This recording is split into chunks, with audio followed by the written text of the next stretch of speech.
श्रीमान् वेङ्कटनाथार्यः कवितार्किककेसरी वेदान्ताचार्यवर्यो मे सन्निधत्तां सदा हृदि। ज्ञानानन्दमयं देवं निर्मलस्फटिकाकृतिम् आधारं सर्वविद्यानां हयग्रीवम् उपास्महे। ज्ञानानन्दमयं देवं निर्मलस्फटिकाकृतिम् आधारं सर्वविद्यानां हयग्रीवमुपास्महे।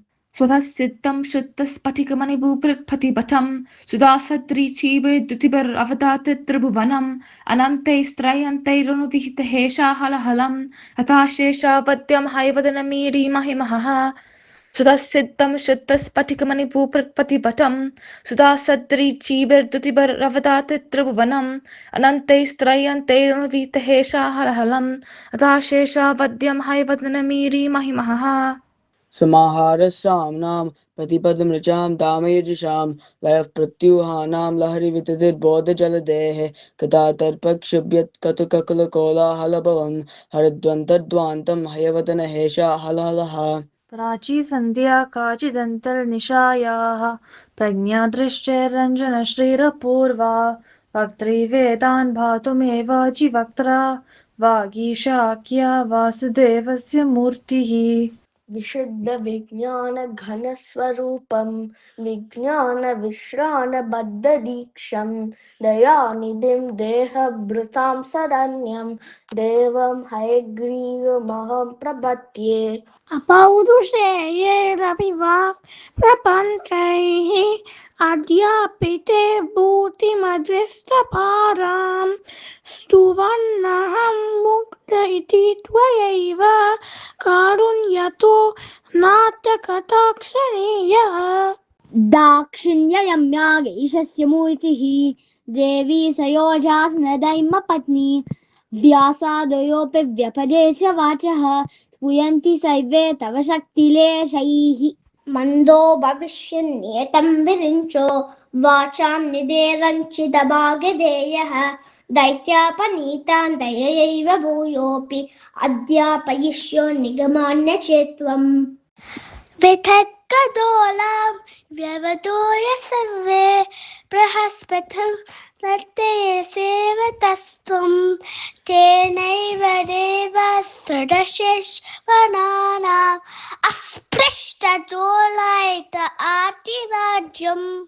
अग्नौ समिद्धार्चिषि सप्ततन्तोः आतस्तिवान् मन्त्रमयं शरीरम् अखण्डसारैर्हविषां प्रदानैः आप्यायनं व्योम सदां विदत्से। यन्मूलमीदृक्प्रतिभाति तत्त्वं यामूलमाम्नाय महाद्रमाणां तत्त्वेन जानन्ति विशुद्धसत्त्वाः तामक्षरामक्षरमातृकां त्वाम्। अव्याकृताद्व्याकृतवानसि त्वं नामानि रूपाणि च यानि पूर्वं शंसन्ति तेषां चरमां प्रतिष्ठां वागीश्वर त्वां त्वदुपज्ञवाचः। मुक्तेन्दुनिश्यन्दविलोभनीयां मूर्तिं तवानन्दसुधाप्रसूतिं विपश्चितश्चेतसि भावयन्ते वेलामुदारमिव दुग्धसिन्धोः। मनोगतं पश्यति यः सदा त्वां मनीषिणां मानसराजहंसं स्वयं पुरो भावविवादभाजः किं कुर्वते तस्य गिवो यतार्हम्। अपेक्षनाथं गलयन्ति ये त्वाम् आप्लावयन्तं विशदैर्मयूखैः वाचां प्रवाहेर्निवारितैस्ते मन्दाकिनीं मन्दयितुं क्षमन्ते। स्वामिन् भवद्यानसुधाभिषेकात् वहन्ति धन्याः पुलकानुबन्धम् अलक्षिते क्वापि निरूढमूलम् अङ्गेष्विवानन्दतुमङ्कुरन्तम्।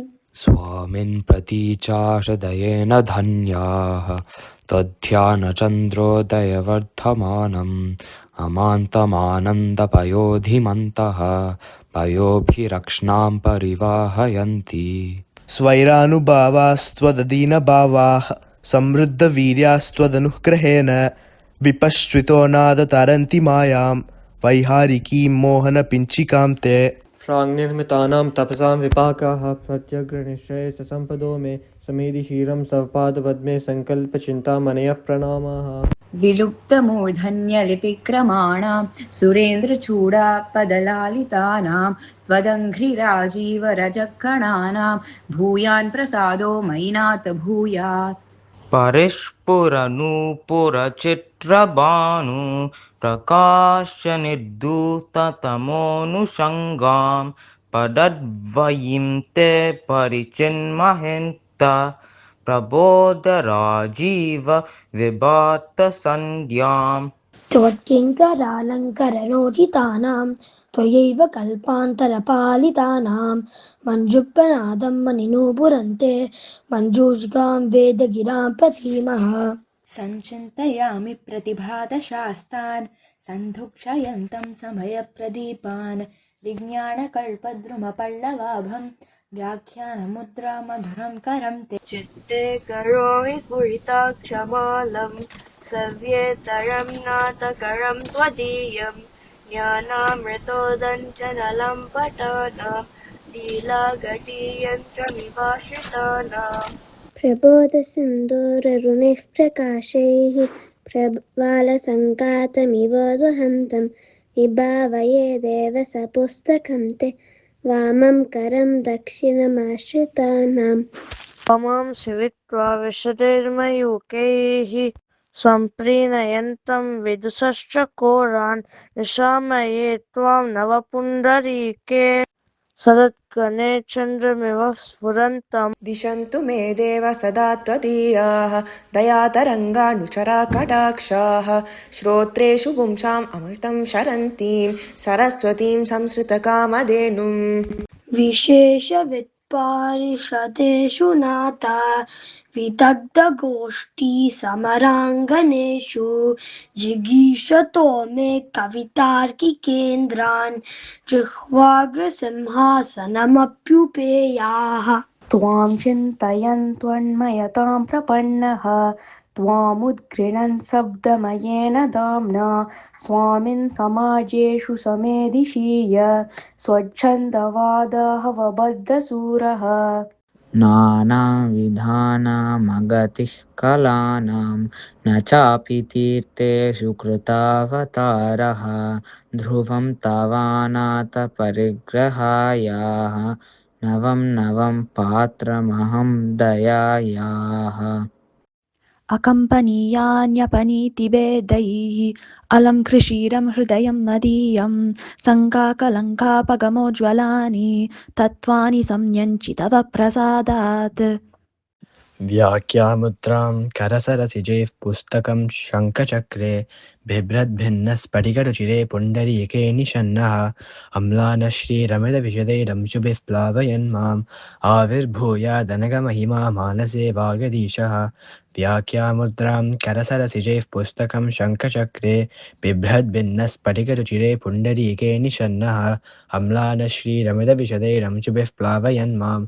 आविर्भूयादनघमहिमा मानसे वागधीशः वागत्तसिद्धिहेतोः पठतः हयग्रीवसंस्तुतिं भक्त्या कवितार्किककेसरिना वेङ्कटनाथेन विरचितामेतां वागत्तसिद्धिहेतोः पठतः हयग्रीवसंस्तुतिं भक्त्या कवितार्किककेसरिना वेङ्कटनाथेन विरचितामेताम् कवितार्किकसिंहाय कल्याणकुलशालिने श्रीमते वेङ्कटेशाय वेदान्तगुरवे नमः।